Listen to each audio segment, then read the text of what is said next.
Hello there everyone, welcome to this week's Gran Turismo 7 Daily Race Race and Strategy Guide, where we're off to Brands Hatch Grand Prix circuit and we are in the Group 4 machinery for the 5th time in Daily Race's history in Gran Turismo 7. We are doing this car and track combination. The settings for this one are similar in some ways, different in other ways compared to the last time we did this one. We've got 11 laps to get round. We've got tyre wear at times 5, fuel at times 1. I think it was tyre wear at times 4, fuel at times 1 last time. We run the racing soft tyres, whereas we were on the medium tyres last time. There is a mandatory pit stop in there. BOP is on, damage lights, a rolling start, slipstream is custom, and settings allowed. We do have the brake balance and we have the suspension, and to be more precise we have the frequency and the expansion. So fairly popular combination for PD to do like a little bit of Group 4 around the Brands Hatch, and to be honest with you, it generally does provide some pretty decent racing, albeit it can be messy at times. We're in the Honda NSX for this one. This is the 8:30 race, so a couple of races have already happened and we're starting down in P15. Not too many familiar names in this one, often case. We enter the first race of the day and there's usually a few familiar names in that one, but we're a little bit late to the party this week, and so not so many familiar names on the grid. So kind of a mix of A plus and A drivers in this one. We are looking to move forward as this race progresses, but as like all best laid plans, they don't always kind of work out as you intended. It gets a little bit messy through turn what I guess would be 3 on the circuit, and we get taken out. And as usual for me, whenever I kind of get taken out or crash, it's never just a small one that costs 4 or 5 seconds. I always lose about 12 seconds by the time we get it back onto the track.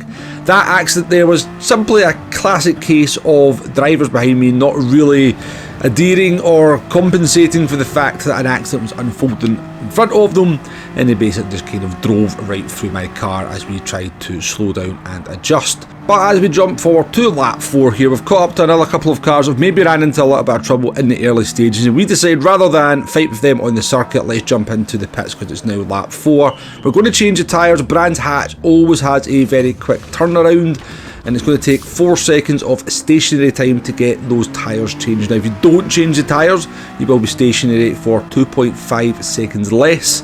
So by not changing the tyres you can save 2.5 seconds, and your overall pit loss time, if you change the tyres, is 11 seconds, don't change the tyres 8.5 seconds. And for most cars, fuel shouldn't be an issue, but just be careful of maybe something like the Mustang. We will discuss those pit stops and those pit losses a little bit more detail later on in the video. So jumping forward to lap 5 here, we've caught up to the Spanish driver in the Genesis, and you'll get an idea of just how effective this custom slipstream is going to be in order to try and get some overtaking done. It's not going to be anywhere near as egregious as it was at Monza because we don't have the long straights that Monza has. Brands Hatch is a pretty tight circuit, so maybe the custom slipstream might work out a little bit better. Although when you see the last lap in this race you might not quite think the same way.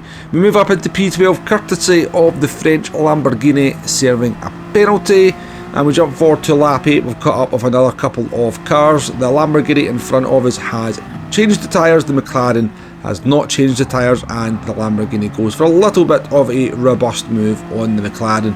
I am not sure if there was any kind of needle earlier on in the race. It did look like a little bit of a get out my way, I'm not very happy with you kind of move. Coming through the last corner here, we do get the run on the Lamborghini down the start finish straight, and they're going to kind of just back off the throttle and let us take the position into turn 1, which puts us up into P9 courtesy of some pit stops that have also been going on around.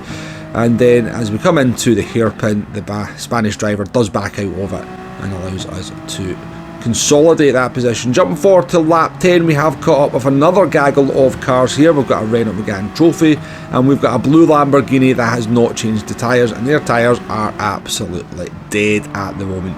So coming out of the last corner, we're going to get a really good run on the Lamborghini. The gap opens up, we're going to move the car down the middle. We're kind of getting squeezed by both of them. I'm definitely going in a straight line. Somehow we all just about survive into turn 1.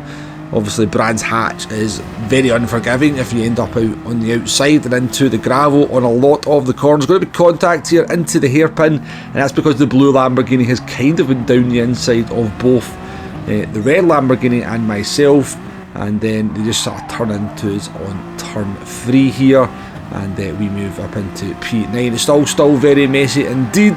I'm not entirely sure what happened in that circumstance there, but it does see the blue Lamborghini spin off. I have checked the replay of the last lap. I think we were in the clear and fairly innocent in all these interactions with the other drivers. Just a case of drivers on different lives of tyres, a little bit of custom slipstream in there, and the last lap shenanigans can often happen when cars and drivers find themselves together. But we've came out of it in pretty good shape, to be perfectly honest with you. We're up into P8, and that is not going to be too shabby a result given what happened on lap 1. But yeah, we'll move on to take a look at the strategy options in just a little bit of a second here, but I think it's a fairly conclusive way that you want to be doing this one. We're going to come into the last corner here, and we are going to go a little bit wide there. Lamborghini is going to get a little bit of a look on us as we go down the start-finish straight, but finishing the race 21.1 seconds behind Muscafi, who brought home the victory in the Genesis G70. An NSX though up there in P2, so definitely competitive. You get a Huracan, but it's a very short race at just under 17 minutes. Okay, let's discuss those strategy options. You do have a few options in this one. We're going to start off with the no tyre change strategy. Now, I wouldn't recommend this for the majority of people. Obviously, you do get the flexibility of making that pit stop on any lap you want, and you will save 2.5 seconds in the pit stop as well. But any driver that I looked at that did the no tyre change strategy in my race, the best of them had about 25% of the front left of life left, and the worst of them had completely killed that tyre altogether. So possible, but probably not recommended. I would recommend changing the tyres at some point, and again you have a little bit of flexibility there as well. Optimally you're going to stop on lap 5 or 6, basically split the race down the middle, one stint of 5, one stint of 6. Whether you do it first half or second half is really up to you. But you do have the option of stopping a little bit early as well, like we did. We stopped on lap 4 if you want to maybe try and get some kind of undercut on the other drivers around you. It will give you a mild disadvantage over the last lap against people who are sort of running a more optimal strategy, but nothing too much to worry about. But that's pretty much it for your strategy options. There is a few things you can do, but as ever, I always feel these races could be a little bit improved. And let's just kind of go through what I would do with this race if it was up to me. First off, let's make it 13 laps. There is enough time. That would take us up to around about the 20-minute mark. Let's bring the medium tyres in as well. And with 13 laps, you also possibly bring a little bit of fuel consumption issues into the race as well. Let's get rid of the custom slipstream. Voila, 20-minute race, 2 tyres, strategy, no stupid overtaking button. Happy days. But I'll leave you with that, folks. Thank you very much for watching, and I'll catch you on the next one. Goodbye now.